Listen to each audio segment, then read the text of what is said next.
Morning. It's a new week. It's a Monday, and I don't necessarily know what I want to do today, but I want to have a productive day, just like last week's Monday. It was really good.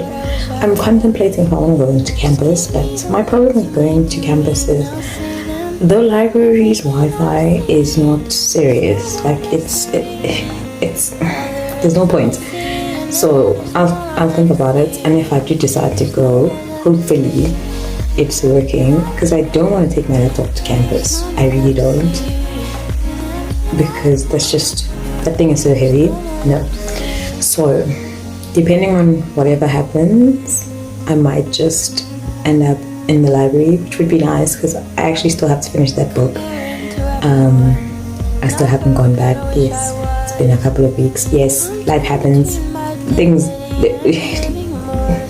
happen, but I'll see. You guys have a good week. So I contradict myself, oh won't you please forgive me, 'cause I'll be next in line to lie and show you life. The songs that misdirect into whistles and gives you likes. So step back in line.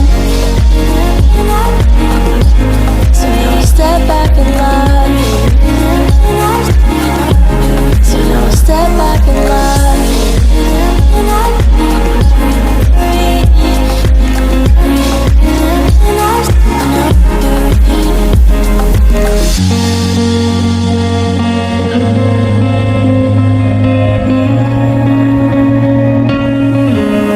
There's no more left to see.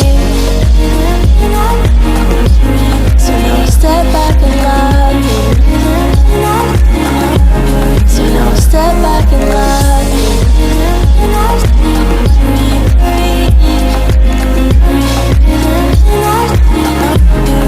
There's no more left to see.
I woke up at 5 again, but we had load shedding yesterday at 8, and at 8 o'clock time slot, and I was at 5 until like after 8ish, and then I came back and I didn't eat because I just went straight to bed because there was no point. But I made oats today and it was so good. I can't eat oats like any other way, you know. But you have to make the oats really creamy. Like you put a little bit of water and then the majority of it is milk. Then you put cinnamon and a pinch of salt. Also, I realized that not everyone likes to put a pinch of salt in their oats. Is that like a thing? My mom puts a pinch of salt in oats, so I feel like it tastes different when you don't. And if you layer things that are sweet on top of it, it just doesn't balance for me. And then when you've cooked your oats and it's like done, you add a chunk of peanut butter. I don't know how much you want, but like you add peanut butter, the best thing in the world.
Good morning.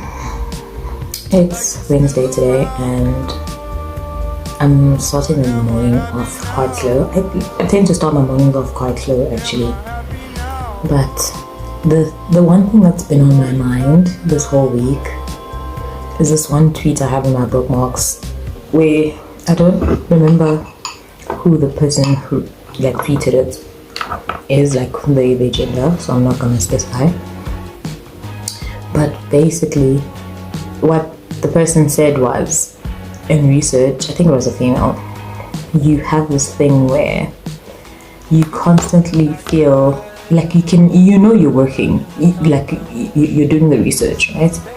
But there's this thing where you feel like you're not doing anything, like it feels like you're not making any progress whatsoever. No matter what you do, it literally feels like you're in limbo. Or it feels like you're just wasting time, and that's literally how I feel. Because I'm doing research and stuff, and I'm coming across information, and the more I read, the more information I come across that is useful, right?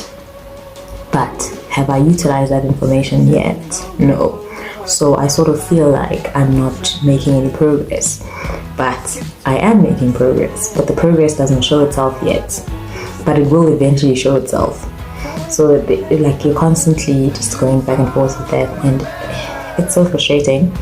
But also it keeps me calm, because in the beginning, I came into this, I had a topic that I was working on, and then I changed it because I felt like I'd rather just make that an article as opposed to just expanding on it. And also when I walked into the gallery space, I just had this thing in my, I don't know how to explain it, I just had this thing, this sense of curiosity that was just, it kept nagging at me. So I instead decided to listen to that, but I didn't know I was gonna get myself into such a lot. And when I say a lot, I don't mean in a bad way. It's just it's not a field that I'm accustomed or I know, right? Photography. So I moved from art to photography, and we don't really do photography. Actually, not even we don't. The only time I've ever like probably discussed a photograph in my whole uni career is when we did resistance art, and that was in my 3rd year. Imagine. So and I didn't even discuss photography as a genre in general. It was just like that's the medium that I picked, and it fits my topic, and that's what I wrote on. It had nothing to do with photography itself. So it never raised any, oh, I this is what I want to do, oh, this is the field that I want to go into. Like, it was never like that. It just happened, and I'm struggling with trying to figure out how much of something that how much information I have to have about photography itself, because being that it's a field that I'm not familiar with doesn't necessarily mean that the people who are going to be marking my stuff are not familiar with the field. So I can't be running them through a history lesson. Like, you can't be doing that in papers, especially when you're writing. Academic writing is not about that. Yes, you're supposed to show where you gather your knowledge from, but like, you raise your points differently to that. Not even necessarily, I feel like you can give like a rundown of the history, but it has to be very brief, like so brief, to help with the context, right? But in the beginning, this is literally what I spent doing, is just reading up on photography. And when I say reading up on photography, I wasn't even like focusing on my niche, which is documentary photography. I was just reading everything. And now I'm more familiar with the different types of photographies, and I'm able to identify like the different characteristics and everything. But now my biggest problem is books. Finding books that sort of hone into what it is that I'm trying to say, even if it doesn't say what I'm trying to say directly. It doesn't have to, but like, it's one thing to have an idea, but it's another thing to have people that say some of the things that you want to say, because it helps. What is it like when you add sources? It basically like strengthens your paper, if I can say so. But because I'm not finding sources like that yet, but I am coming across a couple of writers who write on the topic, or not necessarily the topic that I've chosen, but write about the ideas that I have. But I obviously have to like substitute some words to fit it to what it is that I'm trying to say. It's just like, it's a process, basically. I feel like I'm not even making sense, but it's a process, and I'm getting there eventually. But one thing I will say, if you are thinking about doing your MA, your masters, or your honors, your anything, do your research. Like, just do your research. And I'm not saying you have to have it 100% figured out. It's just like, know what it is that you want to talk about, and just continuously do your research. It's a lot of work, yes, but it's rewarding at the same time. Like, you're also coming across new things, and you're learning a lot of other things that you wouldn't necessarily know of if you didn't do the research, right? And then you discover things in it, which is quite nice as well. But it's not simple. It's really not. There are days where you really are frustrated. I know in winter I was really frustrated. I hate doing research in the winter. It's the worst because it's always cold. I hate working when it's cold. But you will get frustrated. You will hit roadblocks quite a lot. But you just have to continue. You will find something eventually that sort of helps you find direction, even if it means you have to formulate the things from scratch at the beginning. What I tend to do is write what I'm thinking, and then from that I'll go back when I print all the things out, and also looking at your supervisor's comments and everything. You go back and you can encircle all of the things that you want to go and like proper do research on. It's always good to just note what your idea is from the get-go, and then work from that and cement like an argument, or cement what it is that you're saying with sources, as opposed to just thinking about it. But obviously everything's a learning curve.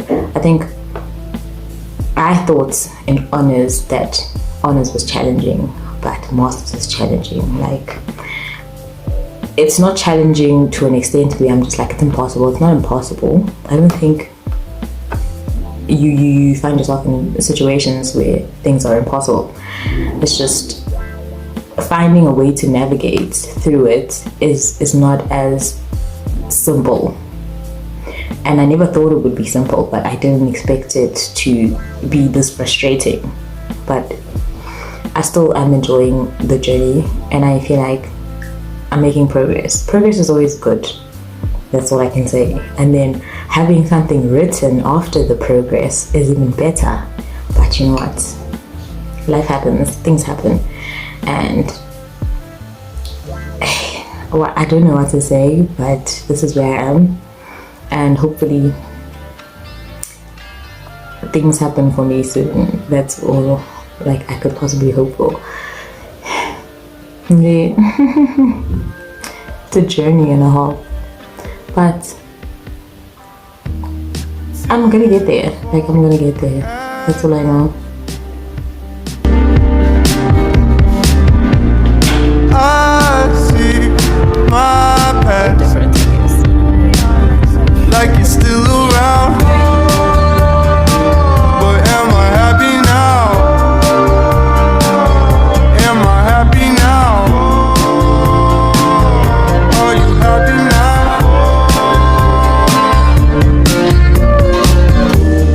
Pictures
thing about the weather getting warm is the fact that seminars are back. Seminars are back. Seminars are back. I love going to seminars. I love learning things.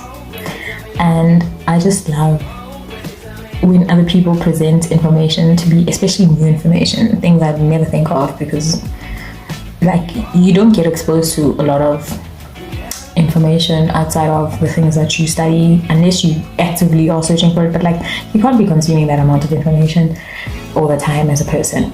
But in seminars you get like little breaths of fresh air in terms of new information. And also like it's always so interesting to see what other people are thinking and how they go about their thought processes, like for me personally. And because we're with a different research entity, so my entity is Finco, and then the other entity that we have seminars with most of the time is Maswara, that they do things based off of music and academia, right? We do things based off art and academia, which it works quite well, but like people are so smart. People are so smart, like they are so intelligent. Some of the things I've heard in my life, I'm just like, I struggle to comprehend half the information that they bring forward to us. But it's also like, this is the most interesting thing I've ever heard in my life, and I'm so intrigued. And you know, this man was using his musical instrument to talk about the environmental effects that coal mining has on South Africa and other stuff. I just right now can't bring my thoughts together. But it was just like, oh, a clarinet, Squidward's thing, Squidward's instruments, if you know you. And like I find things like that interesting. Like also yesterday, an exciting thing happened yesterday. Our open call for this other exhibition came out. So basically the gist of the open call is artists are invited to send in works, but the works either have to be like in poetry form or in image form. So if you do create a work, it has to be in an image form because of the place that we're going to place all of these works is going to be outside. And around November tends to be the rainy season, so it's not the most ideal to have a physical body of work, like an artwork physically there, because it might get damaged by the rain, stuff like that, etc. And it doesn't matter what type of like artwork it is, unless it is like a sculpture. Some sculptures can withstand things like rain and stuff, but with artworks, on the other hand, the sun and all of those factors, all of those environmental factors are just a lot. So our exhibition is called Cloud Matters, and it literally has to do I won't say not with the clouds themselves, but because the clouds are a part of the environment, but like the cloud where we store our things digitally. It is one of the biggest like contributors to environmental waste, and that's something that we just felt needed to be talked about a bit more, because this exhibition is going to be at the Digital Humanities Conference, but no one was touching on the environmental impact that things that are digital have on like the environment. So we felt with this exhibition we could talk about that, or have it be a way where we open up that conversation. So I'll put the open call in the link below for those of you who are still interested. The open call, it runs from now until I think the 14th of October. So hopefully you guys apply. Anyone can apply. You don't necessarily have to be an artist 100%. I feel like we are all artists in our own make, and you apply meaning to things and you interpret certain things according to however, and you send it like they are with the link that is provided. there are prompts that help you with your submission that I feel if you are unclear of what's going on, it will help clarify things. And obviously there's also like an email address where you can ask questions if you have questions. But I feel like this is going to be such a great exhibition installation, because it's not physical artworks, because of the nature and the way in which we're approaching things.